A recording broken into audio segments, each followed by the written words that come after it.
presenting by MKD Film. नानो सो अमरो जीक पड़ोरा नारो सोयो दुख जागो दुख जागो।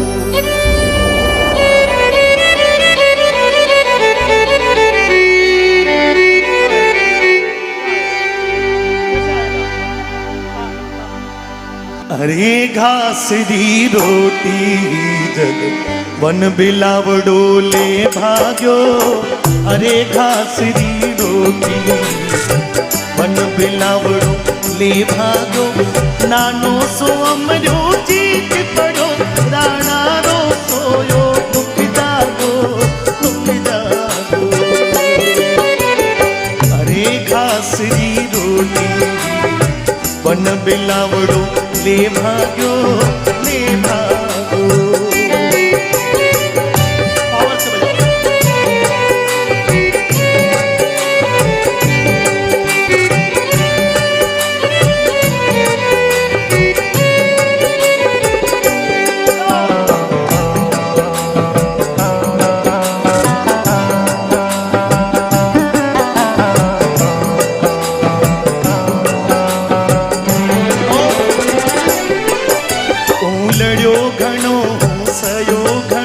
मेवाड़ी मान बचावण ने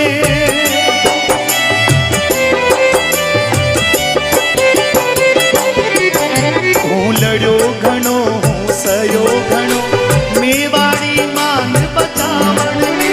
वो पाछ नहीं राखी रण में मेरा रो खून बहावण ने मेरा रो खून बहावण ने।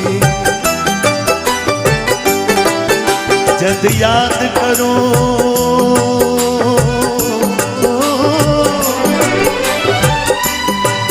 जद याद करूं हल्दी घाटी नैनों में रगत उतर आवे। सुख दुख रो साथी जे पकड़ो सूखी सी रूप जगागा। यानी चेतक का अमर बलिदान हो गया। जो लोग महलों में रहते थे वो घास फूस की रोटियां खाने के लिए जंगलों में बीहड़ों में रहने को मजबूर हो गए। राणा एक चट्टान पर बैठ के वो सारा दृश्य देख रहे जहां पर बालक अमर सिंह भूख से बिलबिलाते एक जंगली बिलाव रोटी आया वो भी लेके भाग गया। राणा का अंदर से हृदय कुछ वक्त के लिए एक पिता के स्थान पर आकर सोचने लगा कि राणा ठीक बात है पर ये पिता होने का मेरा क्या दायित्व और उसका मैंने क्या निर्वाह किया है।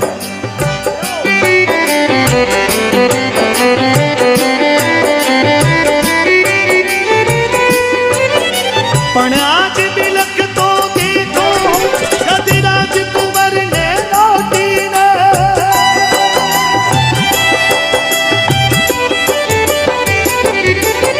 पण आज बिलख तो देखो यदि राजकुंवर ने लौटी ने। तो छत्री धर्म ने भूलो भूलो हिंदवाणी छोटी ने। महलों में 56 भोग जका मनवार बिना करता कोनी। सोनेरी थाया नीलम रे बाजोट बिना करता कोनी। जो लोग सोने की थाली में भोजन करते थे उनका ये हाल महाराणा बड़े चिंतित हो गए। महाराणा को जब ऐसा व्यथित देखा तो महाराणा के कुछ जो उनके हितैषी जो साथ में मित्र थे वो आए बोले कि राणा आज ये व्यथा करने का टाइम नहीं है। हमारे पास में अस्त्र शस्त्र नहीं है हमारे पास सैनिक नहीं है। हम लड़ेंगे कैसे और ये समय को व्यतीत कैसे करेंगे जब तक हमारे पास ये सब संसाधन ना हो। हे राणा हम आपसे आग्रह करते हैं कि आप एक बार दुश्मन को रोकने के लिए कोई उपाय करें। क्या उपाय करें? तो बोले पत्र लिख दो एक अकबर को। क्या लिखें? ये लिखो कि तू जैसा चाहता वो मैंने स्वीकार कर लिया। झगड़ा तो यही था। मित्रों सज्जनों राणा ने राणा अपने स्थान पर खड़े हो गए, बोले क्या ये कैसे हो सकता है? सुनिएगा, डॉक्टर कन्हैयालाल सेठिया ने लिखा है,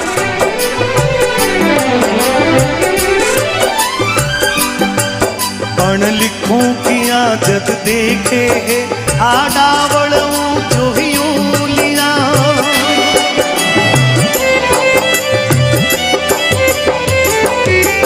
पण लिखूं किया जद देखे आडावड़ जो लिया, चित्तौड़ खड़ो है मगरा में विकराल बूट सी लिया जिया, विकराल बूट सी लिया जिया,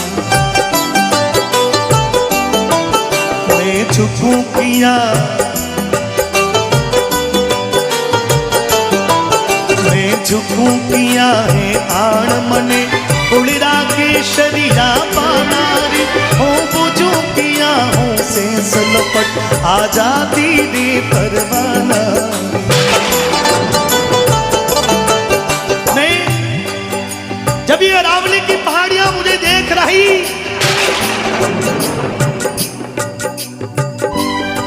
जब चेतक का अमर बलिदान मुझे देख रहा, पंडाधाय की कोख मेरे पूर्वजों के कारण से उजड़ी है, मैं उसके ऊपर ये कलंक कैसे लिख सकता हूँ?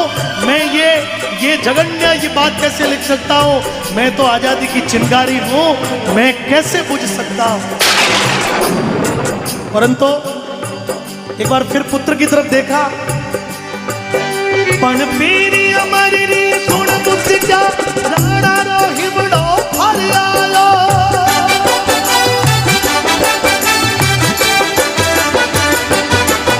पण पीरी अमरी सुन बुझ जा राणा रो हिबड़ो फर आयो, मैं मानू हूँ दिल्ली सतने सम्राट संदेशो भिजवा। सबके आग्रह के कारण से महाराणा प्रताप ने ये सोच के पत्र लिख दिया कि इस पत्र को पढ़कर अकबर कुछ समय के लिए रुक जाएगा, तब तक हम अपनी शक्ति का संचय पुनः करेंगे। अकबर ने पत्र पढ़ा, लेकिन अकबर को भरोसा नहीं हुआ। अकबर जानता था कि सूर्य पूर्व की जगह पश्चिम में उग सकता है, गंगा नदी पुनः हिमालय की गोद में लौट सकती है, पर महाराणा प्रताप का स्वाभिमान कभी हिल नहीं सकता। ये नहीं हो सकता, ये नहीं हो सकता, ये नहीं हो सकता। अब अकबर को मन में ये हुआ कि मैं कैसे पता करूं। तभी अकबर को याद आया कि इस पत्र की सच्चाई सिर्फ एक व्यक्ति दे सकता है, वो बीकानेर से है, जिनका नाम पृथ्वीराज सिंह राठौड़ है, जिसको इतिहास में पीतल की संज्ञा दी गई। अकबर ने समाचार भेजा बीकानेर, पृथ्वीराज दिल्ली पहुंचे। अकबर ने पत्र पृथ्वीराज के हाथों में थामते हुए कहा कि पृथ्वीराज, मर डूब चलू भर पानी में, मर डूब चलू भर पानी में, झूठा ही गाल बजावे हो, प्रण टूट गयो वीराने को, तू भाट बना भिड़ता वे हो। मैं आज पातशाह धरती को, मेवाड़ी पाग पगा में है, बट अब बता मने किण रजवट रे, रजपूती खून रगा में। पृथ्वीराज ने पत्र पढ़ा, पत्र के नीचे मेवाड़ के राजवंश की मोहर लगी हुई थी, और वो मोहर जब देखी, पृथ्वीराज के पैरों से धरती निकल गई।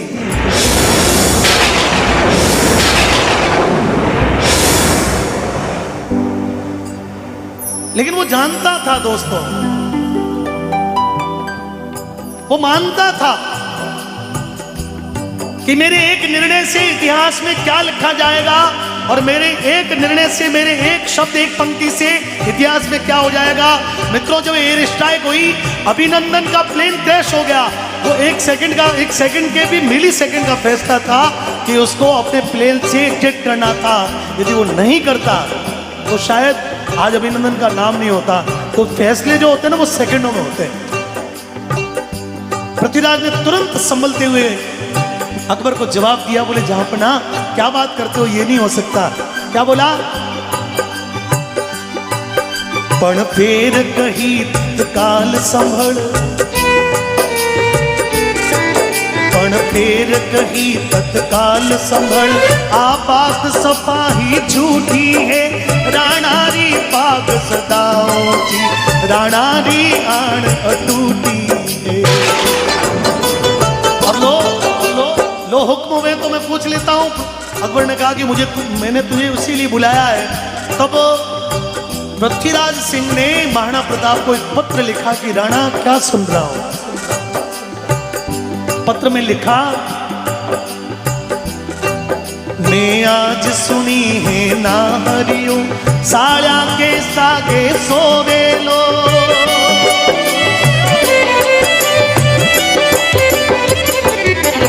मैं आज सुनी है ना हरियो, साया के सागे सोवे लो, मैं आज सुनी है सूरजड़ो, बादलड़ी ओटा तोवे लो,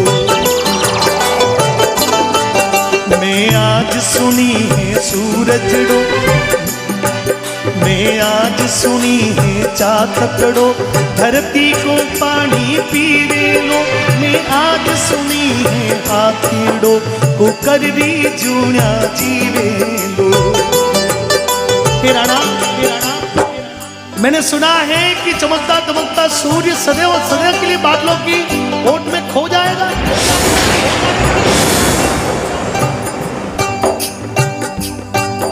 मैंने सुना है कि चातक जो धरती पर पड़े पानी को पीता ही नहीं, वो चातक धरती का पानी पिएगा। मैंने सुना है कि जंगल का राजा शेर अब बकरियों के साथ में रहेगा। और मैंने सुना है कि मदमस्त हाथी अब कुत्तों के साथ में जीवन व्यतीत करेगा। ना क्या आपके होते हुए ये परंपरा विधवा हो जाएगी? क्या बोले?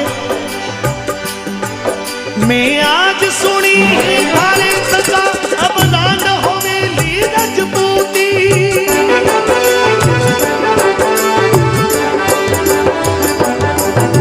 मैं आज सुनी थारे सका, अब नान होवेली रजपूती, नाना रे बदले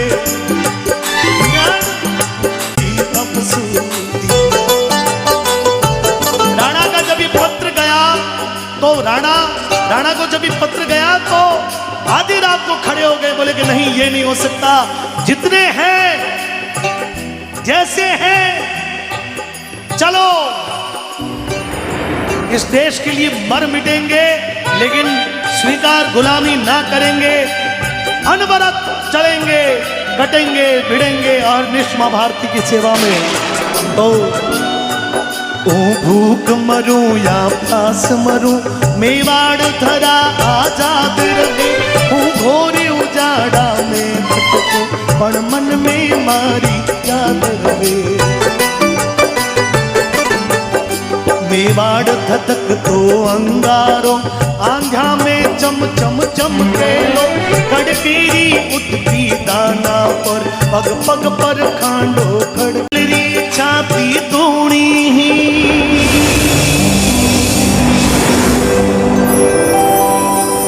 हिंदवाणो सूरज चमके हो, अकबर दी दुनिया सुनी, हिंदवाणो सूरज चमके हो, अकबर दी दुनिया सुनी। सारे कलंक हमने धोए,